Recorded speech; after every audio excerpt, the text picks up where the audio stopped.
Hey everyone, what's up and welcome back to the Artist Coaching channel. My name is JoeySuki and it's a brand new week. Again, it's Monday.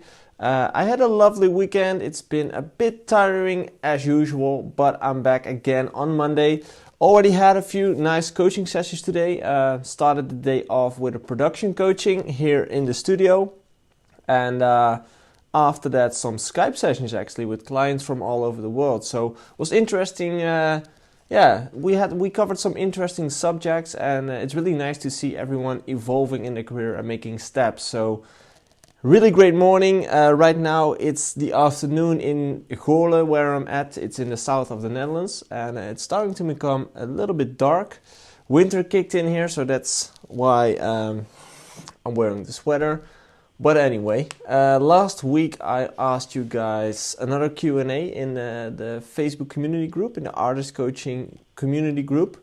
And it was another Q&A, so another opportunity for you guys to ask questions which you were looking to get answers on. And let's just briefly dive into those questions and see what people came up with. Maybe it's useful to you, maybe someone touches on a subject that you're struggling with as well, or you were questioning yourself as well, so it might be useful. Let's start off with the first one. The first one was from Jose Carlos, and he kind of asked me if I knew how to deal with phase problems. So probably not everyone is familiar with what phase problems is, but it's this thing which causes problems in your mix during your production when you're going to work on your stereo imaging. And I must say I don't know that much about phase problems, so that's why I tagged Jeffrey in the post. So Jose, Jeffrey will get back to you about this because he can tell you all about it. I only know the basics about it and he knows everything, so that's why I'm not answering it, but Jeffrey will. So if you want to know your answer and you're listening right now or watching Jose, please head over to the community group. Your answer is right there. Kyriakos asked me, should an upcoming producer with a successful signature sound change it in order to achieve a release on a label? Or should he stay faithful to his sound no matter what? Well, Kyriakos, me personally, I would stick with your sound. Because I think one of the things that you should remember is how you actually got to the point of that success that you already have. Because you mentioned an upcoming producer with a successful signature sound. So if it already brought you success, why change it? Always remember where the success came from. There's a reason why you're at the point where you're at right now. Always think of that. And I don't think that a label should change your sound. I always compare it with if you go to Da Vinci, like the painter, go to him and say like, hey, I like your painting, but maybe you should change this or that. You don't touch someone else's art. It's personal. It's something you think is best. You may like it, you may not like it, but you don't change it. That's my opinion. Vedran asked, what was your biggest breakthrough in terms of clearing up your mixes? Everyone at some point had some mixing problems, so I was wondering how would you address them? One of the things that really helped me to get a clearer mix, and I'm not sure if this helps getting a clearer mix, but it really helped me, so maybe it would help you too. But what really helped me is when I was done with the track, I actually just went to the whole track by track, and started listening, like, is this actually adding something in my track? Because otherwise you can just delete the channel, and you will be scared by how many things you actually put in the track that don't add value to your track. So let's say you have this synth and you have 4 layers or 3 layers on that synth to make the sound bigger and wider. Most of the time, at least 1 or 2 sounds aren't even hearable or aren't even adding any value to your sound, but they're there and they're working on the background, they're asking CPU, they're giving noise in the mix. So just throw them out. So the whole process of clearing your project and making sure that everything that is in there has a reason to be in there, that was one of the things that really helped me to get a clearer mix. So like I said, I hope this will help you. It really helped me. It's a practical tip and a pretty easy one. So let's just go to your projects and see if you can cancel out the noise. Yopra Soon has a really big question, but I'll try to sum it up for you guys. He kind of said that the industry is getting crazier and crazier, and that it's all about money and all about who has the biggest promotion campaigns or who has the most money to hire freelancers and stuff, and it's not all about the music anymore. And what my music is, what my opinion is on that. He ended his question with, even if you are a good producer and you make bangers all the time, you won't do shit that spark or the magic of the scene is gone, it's dead. So I think, to sum his question up, do I believe that the magic of the scene is dead? And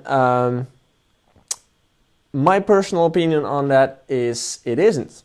To me, the magic of the industry is in the music. It's not in all the things that are in the industry as well, like the business side. No, to me, it's music. Music is here and music will always be there. So the magic for me still is there. I just think it became harder and harder to stand out from the crowd and to become successful. But on the other side, I think that everything that becomes big or commercial loses its underground feeling. And he's referring to 2011, 2012, where EDM music kind of had a bubble. At that moment, it was kind of underground. Not a lot of people knew it, not a lot of people were listening to it, and right now it became more popular. And in my opinion, that's not necessarily a bad thing. So the thing is that as soon as things become commercial and they become a bigger market, they lose their underground touch. And some people like that, some people don't. And I'm a person who likes it because there are more opportunities right now than there were at that time. But on the other hand, it became more difficult as well. And that's what I like. I like a challenge, so I would like to work for it. And I also believe that at this moment it has never been easier to be an artist than this moment. It never was easier to release your music on your own, to get your music out there. Like in 2011, 2012, I was wishing for platforms that we have right now. As in, right now you can just distribute your music yourself. You don't have to wait for an A&R to confirm your track or to give you that release date 6 months from now. It's all on you, so you're in charge. And in my opinion, that's the best thing ever. And of course, sometimes it's nice to release on a label to lift on their fan base and to their reach. But on the other hand, I would have wished that I could have the opportunity to release music myself, to maintain that release schedule and stuff, and to keep feeding my fan base with new stuff. And don't let people stop me, because right now you are the one who's in charge, not the other people. Yes, they can bring you value in your career, but they're not in charge. And to me, that's special, and I think you should make use of those things that are available to you right now.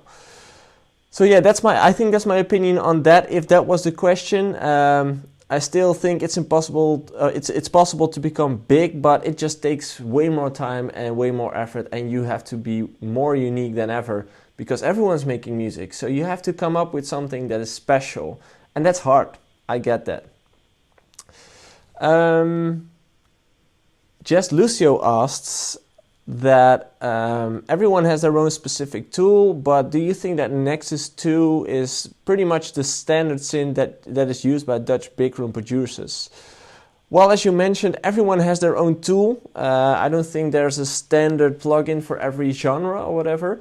But yeah, Nexus is a nice plugin, and it really fits in with all the other ones, with Silent, with Serum, all those familiar, famous plugins that everyone's using. But to me personally, I like Nexus, but I don't love it because you can't really change that much. It's all sample based, and yeah, sure, you can edit a few things in the sound, but you can't really change the synth itself. And that's why I love Silent more than Nexus. But it's personal, and I think a lot of people do use Nexus because it's really easy to use. Patrick says, how do you process Basslines? I'm having some difficulties finding the right settings to get rid of that boomy sound in my current project. Well, Patrick, in my opinion is I process Basslines different every time because I treat every project as a different project. I don't really believe there's just one setting that fits all the problems. And I think that's something you have to start believing regarding the whole production process.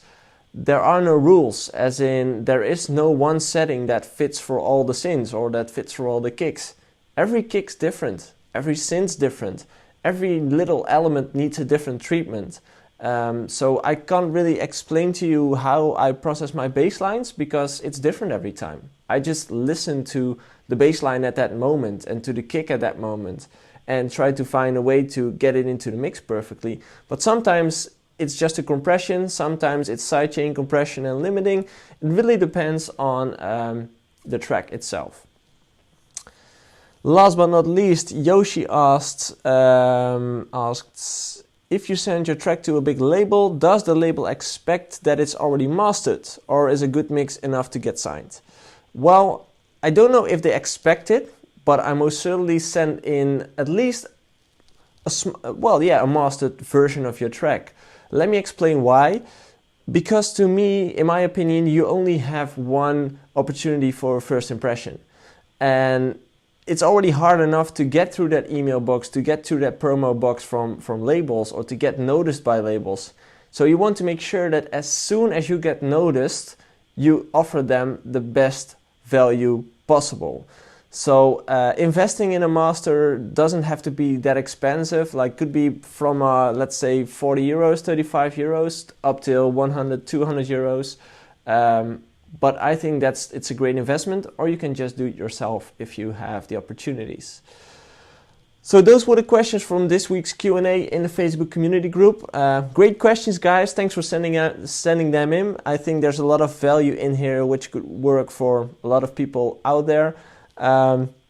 If you still aren't a member of the Facebook group, the Artist Coaching Community group on Facebook, make sure to become a member, subscribe yourself right now, request access, and I will grant you access to that group. We have about 800 producers and DJs who all come together and talk about music and about the industry. So that could be interesting if you're an artist and you have some questions. Aside from that, we do these weekly Q&As where you can send in your own questions. So if you have a question, make sure to come into that group and ask it yourself this week. For now, cool new week coming up, loads of coaching sessions, but I'm also working on this 6 months training. It's probably gonna be called the Mastermind Training, and it's all about several subjects, so branding, networking, those kind of things, and that's all been pushed into a 6 months training over Skype in a group. So that could be really cool for some of you guys. If that's something you're interested in, let me know. I'll give you some more information. And otherwise, you'll probably see it on my social media. So for now, guys, thanks a lot for watching and listening to all the answers to your questions. And I'll see you next time in another movie. Bye.